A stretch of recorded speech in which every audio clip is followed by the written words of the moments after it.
अगर आपको वीडियो अच्छा लगे तो लाइक करें, शेयर करें और चैनल को सब्सक्राइब करना ना भूलें। इंस्पेक्टर रौनक कई दिनों से कड़ी मेहनत करके मम्मी के चोर को ढूंढने की कोशिश कर रहा था। उसे सीसीटीवी फुटेज में भी कुछ क्लूज मिले थे। उन्हीं की मदद से वो दुष्यंत के अड्डे के बहुत पास आ गया था। इंस्पेक्टर रौनक अपनी पूरी टीम के साथ तैयार था। वहीं अंदर वेदिका और विक्रम अपना प्लान बना चुके थे। अब उन्हें मालूम चल गया था कि हर रोज डॉक्टर वीरेंद्र वेदिका के शरीर से उसका खून लेने आते हैं। जब से वेदिका को इस बात का पता चला है, वो सोना भी छोड़ चुकी थी। उसके चेहरे पर थकान साफ नजर आ रही थी। जिस भी दिन वो खून देने से मना कर दे तो उस दिन डॉक्टर वीरेंद्र उसे नशे की दवाई देकर बेहोश कर देते थे और फिर उसका खून ले लेते थे। विक्रम और वेदिका दोनों ही जानते थे कि डॉक्टर वीरेंद्र भले ही कितने होशियार हो, लेकिन वो बिल्कुल भी ताकतवर नहीं थे। इसलिए जैसे ही उस रात डॉक्टर वीरेंद्र वेदिका का खून लेने के लिए कमरे में आए, वेदिका ने नींद में होने का नाटक किया। दूसरी तरफ विक्रम पूरी तरह से तैयार बैठा हुआ था। जैसे ही डॉक्टर वीरेंद्र वेदिका का खून लेने के लिए नीचे झुके, विक्रम ने अपने हाथ में ली हुई एक भारी कांच के वेसल को उनके सर पे दे मारा। डॉक्टर वीरेंद्र के मुंह से एक दर्द भरी आवाज निकली और वो जमीन पर गिर गए। उन दोनों ने समय बर्बाद नहीं किया क्योंकि उनके कमरे का दरवाजा खुला हुआ था। उन्होंने ये प्लान इसलिए बनाया था क्योंकि दुष्यंत ने उनके भागने के पिछले अटेम्प्ट के बाद उनके कमरे पर एक लॉक लगवा दिया था। लेकिन जब रोज रात को डॉक्टर वीरेंद्र उनके कमरे में आते थे तो वो कुछ देर के लिए दरवाजा खुला छोड़ देते थे। विक्रम और वेदिका की नजर तुरंत दरवाजे की तरफ पड़ी और उसे खुला हुआ देखकर दोनों ने एक चैन की सांस ली। वो दोनों शिफ्ट होकर एक दूसरे के ऑपोजिट फेस करके बैठ गए। दोनों ने एक दूसरे की रस्सी खोलना शुरू कर दिया। कुछ ही देर में विक्रम ने वेदिका की रस्सी खोल दी।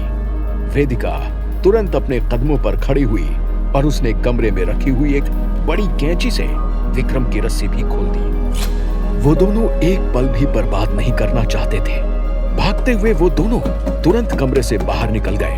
वो जानते थे कि दुष्यंत के लोग रात को भी पहरा देते हैं, इसलिए वो एक खंबे के पीछे जाकर छुप गए और वहां से भागने का रास्ता ढूंढने लगे। उन्होंने देखा कि कैसे मेन गेट के बाहर दो आदमी बंदूक लेकर खड़े हुए थे। विक्रम ने वेदिका से कहा, मेरी बात ध्यान से सुनो, हम दोनों का साथ में यहां से भागना मुमकिन नहीं होगा। किसी ना किसी को बाहर पहरा दे रहे उन आदमियों को डिस्ट्रैक्ट करना होगा। इसलिए मैं चाहता हूं कि जब मैं उन दोनों का ध्यान भटकाऊं तो तुम तुरंत मौका देखकर यहां से बाहर निकल जाओ। उसकी बात सुनकर वेदिका ने अपना सिर तुरंत ना में हिलाया और बोली, नहीं विक्रम, मैं तुम्हें छोड़कर नहीं जा सकती। अगर तुम्हें कुछ हो गया तो मैं सिद्धांत को क्या मुंह दिखाऊंगी? वेदिका ने चिंता भरी आवाज में कहा, मगर विक्रम ने तुरंत उसे समझाया और कहा, मगर इस वक्त सिद्धांत को तुम्हारी ज्यादा जरूरत है। मुझे कुछ नहीं होगा, तुम मेरी चिंता मत करो, बस यहां से भागने का मौका ढूंढो। इतना कहकर वो वहां से दूसरी तरफ चला गया। वेदिका ने उसे रोकने की कोशिश की, लेकिन विक्रम ने उसकी एक भी बात नहीं सुनी। कुछ ही देर में वेदिका को एक कमरे से आवाज आई, जिसके कारण बाहर पहरा दे रहे दोनों आदमी अंदर की तरफ भागे। वेदिका विक्रम को अपने साथ लेकर भागना चाहती थी, मगर वो जानती थी कि अगर वो दोबारा से अंदर गई तो वो दोनों ही दोबारा से फंस जाएंगे। इसलिए वेदिका ने एक आखिरी बार पीछे मुड़कर देखा और मौका पाते ही वो दरवाजा खोलकर उस बिल्डिंग से बाहर निकल गई। अचानक से वेदिका को पीछे से आवाज आई, पकड़ो उसे, वो यहां से भाग रही है। वेदिका ने अपनी रफ्तार और बढ़ा ली। उसने पीछे मुड़कर देखा कि कहीं कोई उसका पीछा तो नहीं कर रहा है, लेकिन तभी वो सामने से आ रहे किसी आदमी से टकराकर नीचे जमीन पर गिर गई। उसके मुंह से डर भरी आवाज निकल गई। एक पल के लिए उसे लगा कि दुष्यंत ने उसे फिर से पकड़ लिया है, मगर जैसे ही उसने अपनी नजरें ऊपर उठाकर देखी तो उसकी आंखें फटी की फटी रह गईं। वेदिका के सामने इंस्पेक्टर रौनक खड़ा हुआ था। इंस्पेक्टर रौनक भी वेदिका को देखकर बहुत चौंक गया था। उसने कभी नहीं सोचा था कि वो दुष्यंत के अड्डे पर वेदिका को पाएगा। जहां तक उसे पता था, वो सभी किसी रिसर्च के लिए बाहर गए थे।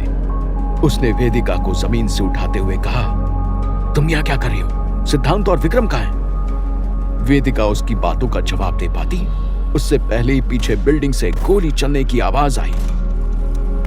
इंस्पेक्टर रौनक ने वेदिका को अपने पीछे कर लिया और भागते हुए उस बिल्डिंग में पहुंच गया। जैसे ही वो दोनों अंदर पहुंचे, उनकी आंखें अचंभे से बड़ी हो गईं, क्योंकि वो कमरा खून से लाल हो चुका था। ये देख के वेदिका दुख के कारण चीख उठी। उसे लगा कि वो खून विक्रम का था, मगर अगले ही पल विक्रम एक खंबे के पीछे से बाहर आया। उसके हाथ में गन थी और नीचे जमीन पर दुष्यंत का एक आदमी पड़ा हुआ था। उन्हें देखकर विक्रम तुरंत उनके पास आ गया।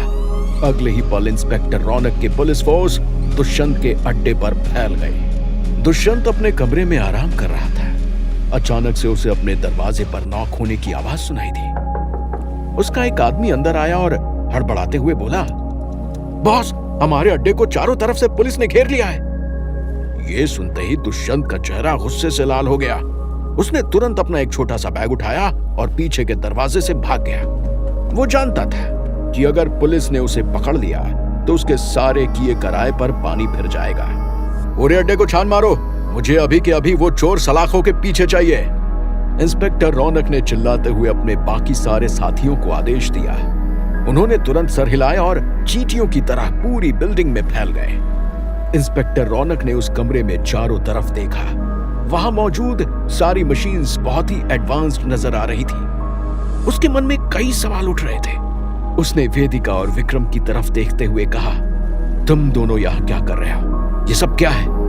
विक्रम ने गहरी सांस ली और कहा, यह बहुत ही लंबी कहानी है। इसके कुछ पार्ट्स शायद आपको समझ नहीं आएंगे, यहां तक कि आपको उन पर विश्वास भी नहीं होगा, मगर मैं आपको जो बताने वाला हूं वो सब कुछ सच है। आपको विश्वास दिलाने के लिए हम आपको वहां अपने साथ ले भी जा सकते हैं। इंस्पेक्टर रौनक कुछ कहने वाला था कि तभी पीछे से उसका एक साथी आया और बोला, सर, हमने पूरा अड्डा छान मारा है, लेकिन हमें एक दो लोगों के अलावा कोई भी नहीं मिला है। Damn it! इंस्पेक्टर रौनक गुस्से से चिल्लाया। दुष्यंत वहां से भाग चुका था। वो विक्रम की तरफ मुड़ा और बोला, अब मैं ये भागम भाग से थक चुका, तुम मुझे बताओ कि आखिर सच क्या है। विक्रम ने तुरंत अपना सर हाँ में हिलाया और इंस्पेक्टर रौनक को शुरू से सब समझाना चालू कर दिया। उसकी बात सुनने के बाद इंस्पेक्टर रौनक कुछ समय के लिए कुछ नहीं बोला। उसने एक गहरी सांस ली और बोला, मुझे नहीं पता कि मैं तुम्हारी बात पर कितना विश्वास कर सकता हूं। यह सब फिल्मों में हो सकता है, लेकिन असल जिंदगी में ऐसा होना मुमकिन नहीं है। तभी वेदिका आगे आई और बोली, हम पूरी तरह से समझ सकते हैं कि आपको हमारी बात पर विश्वास क्यों नहीं हो रहा है। आपका मेन मकसद दुष्यंत को पकड़ना है। इसमें मैं और विक्रम आपकी मदद कर सकते हैं। वेदिका की बात ने इंस्पेक्टर रौनक को कंफ्यूज कर दिया और वो बोला, मगर तुम दोनों मेरी मदद कैसे कर सकते हो? तब वेदिका ने विक्रम की तरफ देखते हुए कहा, हमें मालूम है कि जैसे ही अगली पूर्णमासी आएगी, दुष्यंत जरूर उस गुफा में जाने का प्रयास करेगा। उसी वक्त आप उसे पकड़ सकते हैं। इंस्पेक्टर रौनक ने कुछ देर सोचा और बोला, मुझे ये डील मंजूर है, क्योंकि वो एक बार मेरे हाथ में आ जाए तो मैं उससे बाकी सारे सच निकलवा सकता। उन दोनों ने हाँ में सिर हिलाया। वो अब बस दुष्यंत के उस गुफा तक आने का इंतजार कर रहे थे। वहीं दूसरी तरफ सिद्धांत की आंखों के सामने उजाला छा गया था। उसके मन में एक अलग ही भाव उठ रहा था। जब उसने नीचे अपना सर झुकाकर देखा तो वो दंग रह गया, क्योंकि उसका शरीर अभी भी जमीन पर पड़ा हुआ था, लेकिन उसकी आत्मा हवा में उड़कर कहीं जा रही थी। सिद्धांत की आंखें फटी की फटी रह गईं। उसने दौड़कर वापस अपने शरीर में जाना चाहा, लेकिन वो ऐसा नहीं कर पा रहा था। एक पल के लिए उसे लगा कि शायद वो सच में अपनी जान खो चुका है, लेकिन फिर उसकी आंखों के सामने नजारा बदलने लगा। अचानक से सिद्धांत उसी गुफा के सामने आकर खड़ा हो गया जहां से वो अतीत में गया था। उसे समझ नहीं आ रहा था कि आखिर वो धरती पर वापस क्यों आ गया था। उसका मकसद अभी भी पूरा नहीं हुआ था। वो पैनिक हो गया और गुफा में जाकर वापस जाने की कोशिश करने लगा, लेकिन वो उस गुफा के बारे में जानता था। वो सिर्फ पूर्णमासी की रात को ही खुलती थी। आज पूर्णमासी थी, लेकिन अभी दिन था, इसलिए सिद्धांत की आत्मा भी उसका इस्तेमाल नहीं कर पाई। सिद्धांत बहुत ही कंफ्यूज था कि आखिर वो वहां क्या कर रहा था। उसे कुछ समझ नहीं आ रहा था। अतीत में उसका शरीर जंगल के बीचों बीच पड़ा हुआ था। उसका पहले ही शेर से सामना हो चुका था, मगर उसका यह मतलब नहीं था कि वो पूरी तरह से सेफ था। सिद्धांत को अतीत में अपना शरीर जमीन पर पड़ा हुआ नजर आ रहा था, मगर उसकी नजर जहर के स्तर पर थी, जो कि उसके गले तक पहुंच गया था। अब उसके पास बहुत ही कम समय था। न जाने कब उसका शरीर उसका साथ छोड़ दे। गुफा का इस्तेमाल करके वो वापस नहीं जा पाया तो उसने दूसरा तरीका अपनाया। उसने अपनी आंखें बंद की और वो राजकुमारी वंदिता के बारे में सोचने लगा, लेकिन उससे भी कुछ नहीं हुआ। सिद्धांत के सामने जड़ी बूटियां थी, लेकिन न जाने क्यों वो उन तक पहुंच नहीं पाया था। सिद्धांत को इस राज की गुत्थी को जल्द ही खोलना था, नहीं तो बहुत देर होने वाली थी। उसने यहां वहां घूमना शुरू कर दिया। उसे भी नहीं पता था कि आखिर वो किस चीज को ढूंढ रहा है। चलते चलते सिद्धांत अब थक गया था। वो आराम करना चाहता था, मगर उसके पास इतना भी टाइम नहीं था। उसने जैसे ही अपने कदम और आगे बढ़ाए, उसे किसी के कदमों की आवाज आई। वो तुरंत एक पेड़ के पीछे छुप गया, लेकिन तभी उसने देखा कि कौन इस समय उस जंगल में आ रहा था, तो उसकी आंखें फटी की फटी रह गई, क्योंकि उसके सामने से उसके साथी विक्रम और वेदिका आ रहे थे। उन्हें इतने दिनों बाद देखने के बाद सिद्धांत का मन अचानक से दुख से भर गया। जब उसने अच्छे से विक्रम और वेदिका को देखा तो वो चिंतित हो गया, क्योंकि उनके चेहरों पर थकान साफ नजर आ रही थी। अतीत में जाने के बाद सिद्धांत को नहीं पता था कि उसके दोस्तों के साथ क्या हुआ था। उसका मन गिल्ट से भर गया था। सिद्धांत से रहा नहीं गया और वो तुरंत उनके सामने आ गया। क्या होगा आगे? क्यों आ गया था सिद्धांत धरती पर वापस? क्या वो अपनी जान बचा पाएगा? क्या दुष्यंत इंस्पेक्टर रौनक के जाल में फंस जाएगा? क्या सिद्धांत के शरीर को कोई खतरा था? क्या वो अनहोनी को टाल सकेगा? जानने के लिए सुनते रहिए। अगर आपको वीडियो अच्छा लगे तो लाइक करें, शेयर करें और चैनल को सब्सक्राइब करना ना भूलें।